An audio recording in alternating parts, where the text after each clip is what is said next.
Bonjour les amis. Alors, dans ce cours d'art dramatique 407, on va parler de la pratique. Comment jouer la comédie? Puisque nous sommes dans un cours d'art dramatique, la pratique, c'est le jeu.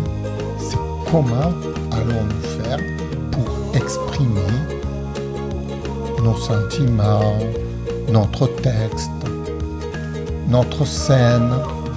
À quoi tout cela obéit-il?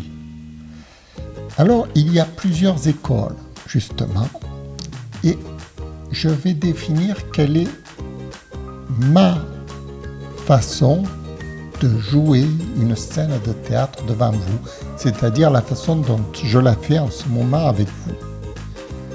J'estime que je suis en train de faire un numéro. Même si c'est un cours, c'est aussi un numéro. Vous connaissez les comiques habituels. Ils préparent leurs blagues et ensuite ils les disent.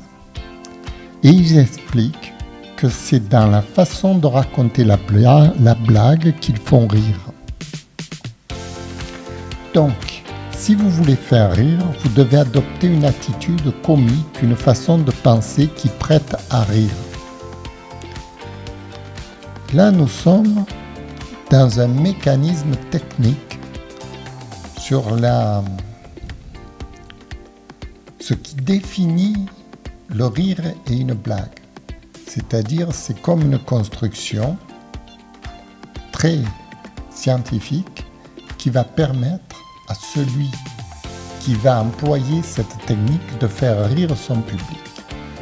Donc, dans cette construction prévue d'avance, il organise la scène de telle façon à ce qu'elle se passe selon sa volonté, selon ce qu'il a décidé d'avance de réaliser, pour obtenir un résultat sur le public.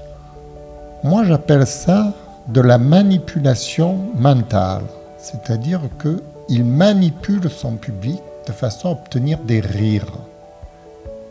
Ça ne peut être que de la manipulation. Je ne comprends pas autrement les choses.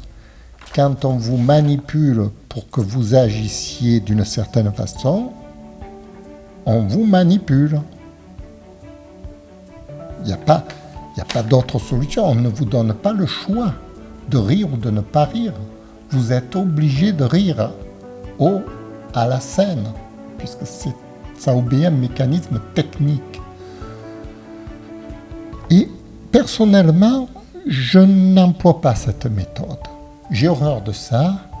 J'ai horreur de faire rire mon public d'après une technique apprise que je connais. Je les connais, la technique. C'est écrit dans tous les manuels de philosophie. Vous avez le rire d'Henri Bergson. Vous avez Freud qui en parle. Vous avez des psychanalystes, etc. C'est très très connu le mécanisme, vous voyez, c'est assez simple, banal, et on arrive à provoquer des rires assez facilement. Il suffit de regarder les comiques à la télé et ils obéissent tous à cette technique qui est enseignée. Pour ma part, je le répète, je ne considère pas cette méthode comme appropriée à la comédie. Alors je vous explique pourquoi. On entre donc dans la manipulation mentale pour obtenir un résultat souhaité d'avance, c'est-à-dire le rire. La contraction des zygomatiques exprime un étonnement, une frayeur, un réflexe conditionné mêlé à une décompression de la tension nerveuse vers un état de délivrance plutôt agréable. Mais doit-on faire rire pour être un bon comédien? Doit-on obéir à des techniques scientifique pour être un bon comédien? Oui, mais pas n'importe quelle technique. Pour ma part, j'appelle ça toujours de la manipulation mentale. Un bon comédien n'obéit pas à la manipulation mentale et je vais vous expliquer pourquoi. D'ailleurs, parenthèse faite, tous les comiques qui font rire dans des stand-up, etc., ne sont pas du tout de bons comédiens.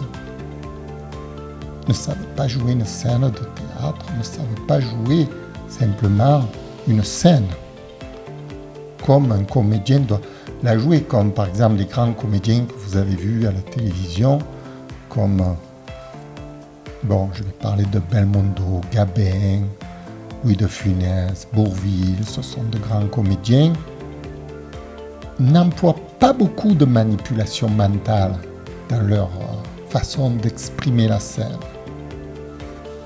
Ils emploient d'autres techniques que je vais essayer de vous expliquer. Alors, comment jouer la comédie sans rien préparer à l'avance? C'est-à-dire sans rien préparer, ce n'est pas tout à fait le mot. Alors, la question à se poser, c'est: doit-on faire rire pour être un bon comédien? Évidemment. On peut être un bon comédien, faire rire, être un mauvais comédien, faire rire. Puisque les deux obéissent à la même technique, mais un comédien obéit à une autre technique qui se rajoute à la technique de la manipulation mentale. Et la seconde technique est beaucoup plus importante. C'est de celle-là que je vais vous parler.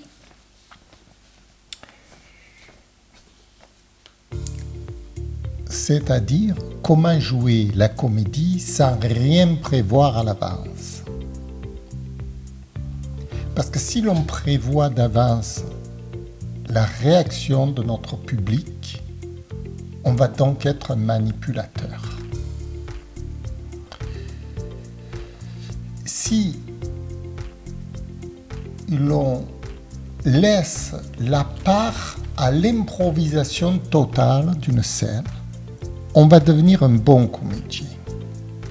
Et comment jouer une scène de théâtre en improvisation totale? Ce que je fais avec vous en ce moment.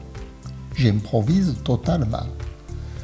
Je me suis mis quelques notes sous la main pour ne pas improviser dans du n'importe quoi,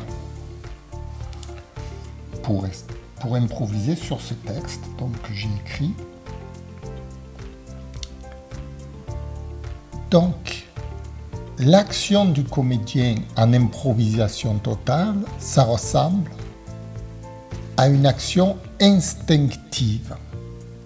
Le plus proche on est de l'animal, le plus proche on sera un bon comédien. Et comment devenir un animal sur la scène? En faisant travailler l'inconscient du cerveau. Puisque l'inconscient, vous voyez, un animal réagit par rapport à des ondes qu'il reçoit, des ondes que nous ne percevons pas. C'est des ondes inconscientes, je dirais. Et en rapport de ça, il va orienter son mouvement. Il va, vous voyez, il va réagir. Et un bon comédien, c'est un animal en quelque sorte.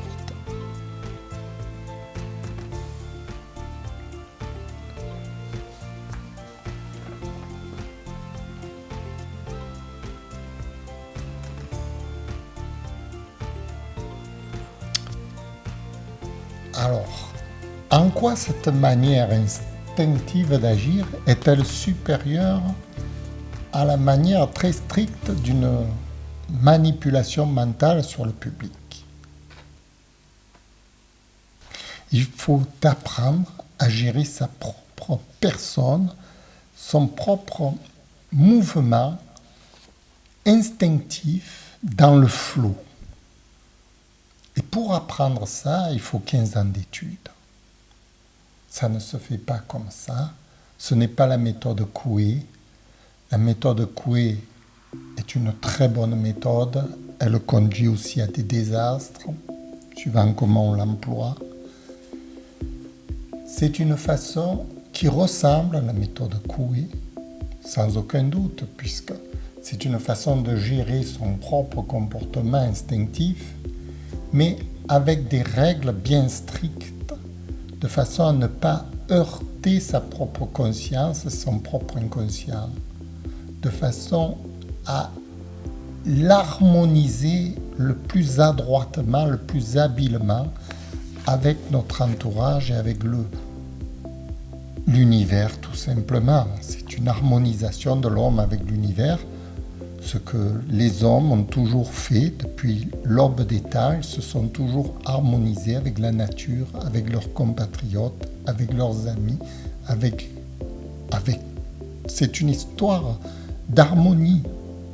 Il faut donc apprendre à s'harmoniser les uns avec les autres.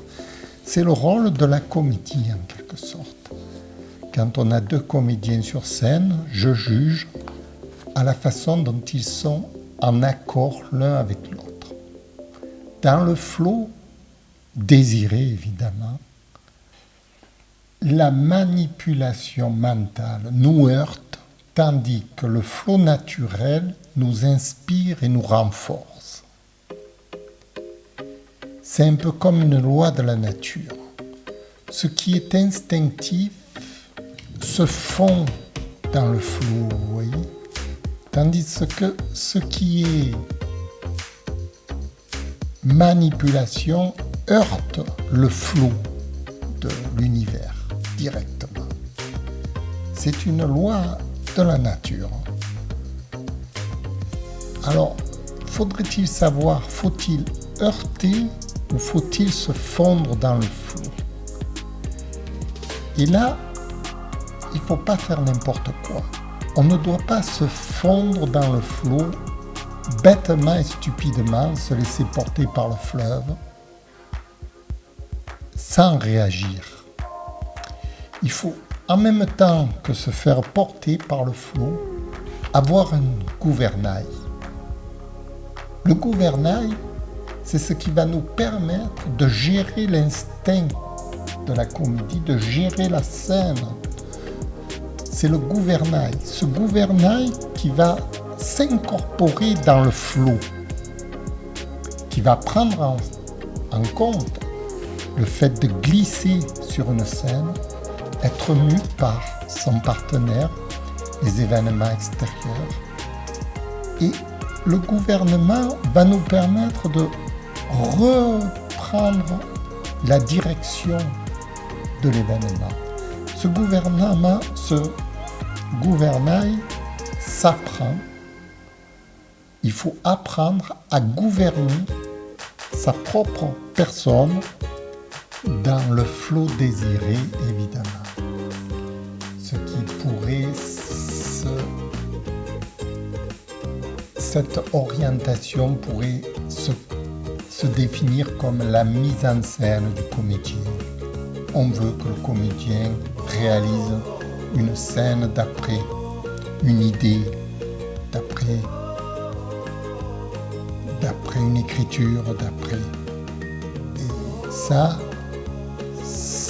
correspond à ce qu'on appelle la mise en scène, d'après le scénario désiré, etc.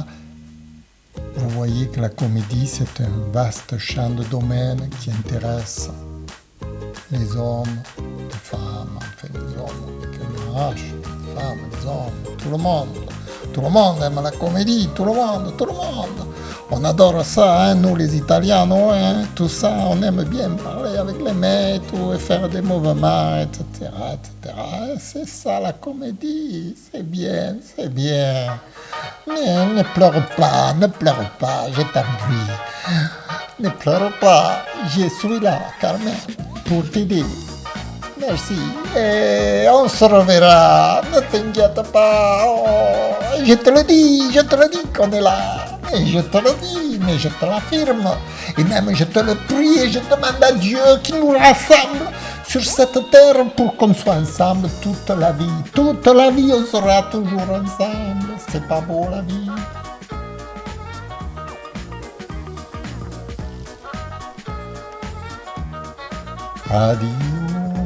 Addio mes amis, addio mes amis. Ne meurs pas de la vie mes amis, ne meurs pas de la vie mes amis. Ne meurs pas de la vie, mes amis. Ne meurs pas de la vie. Ne meurs pas de la vie, mes amis. Ne meurs pas de la vie, mes amis. Ne meurs pas, ne meurs pas, ne meurs pas, ne meurs pas. Reste avec moi, tu seras toujours mon ami. Adieu, ma chérie.